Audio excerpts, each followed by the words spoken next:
আসসালামু আলাইকুম viewers, welcome back to my channel. আজকে আমি আপনাদের সাথে এই সুন্দর লটকন ডিজাইনটি শেয়ার করব।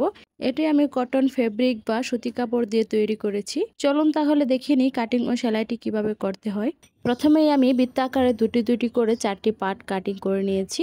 তো এটা লম্বা হচ্ছে 4.5 ইঞ্চি পরিমাণ। তারপর একটা হোয়াইট কালার আর একটা নেভি কালার দুটি একসাথে বসিয়ে আমি সেলাইটা করে নিয়েছি। আর এই সেলাইটা কিন্তু একবারে সাইড ঘেঁষে দিতে হবে। আর এই সেলাইটা যাতে সোজা হয় সেদিকে খেয়াল রাখতে হবে, বাঁকা তারা হলে শেপটা কিন্তু সুন্দর আসবে না। তো এরপর সেলাইটা করা হয়ে গেলে এর ঠিক মাঝখান থেকে একটা কাট করে নিতে হবে উল্টানোর জন্য। তো এখানে আমি একটা কাট দিয়ে নিচ্ছি।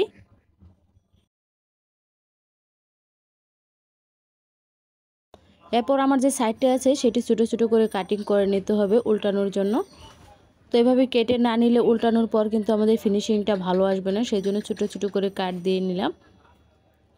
এরপর আমি এটাকে সুন্দর করে উল্টিয়ে নিচ্ছি। আপনারা একটু সময় নিয়ে ভালো করে উল্টিয়ে নেবেন।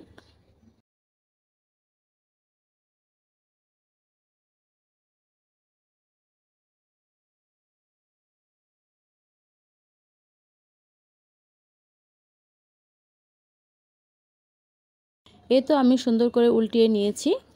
এরপর দেখুন আমি একটি লটকন তৈরি করে নিয়েছি, আরেকটি তৈরি করে আপনাদের দেখিয়ে দিচ্ছি।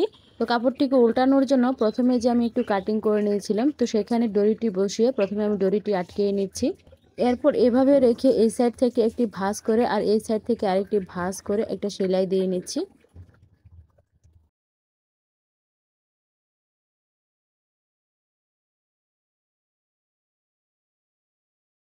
তো দেখুন সেলাইটি আমি করে নিয়েছি। এরপর একটি সুই নিয়ে নিয়েছি, সুইয়ের সাহায্যে একটু সেলাই করে নেব। তো প্রথমে সুই দিয়ে এবার ছোটো ছোটো করে সেলাই দিয়ে আমি আটকিয়ে নিচ্ছি। তারপর এভাবে ধরে পেঁচিয়ে নিচ্ছি।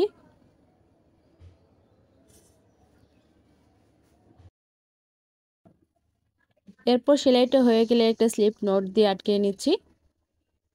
এরপর এভাবে দৌড়ে এই সাইডটা এদিকে উল্টিয়ে নিচ্ছি। এখন একটু টান দিয়ে সোজা করে ভাঁজ করে নিচ্ছি।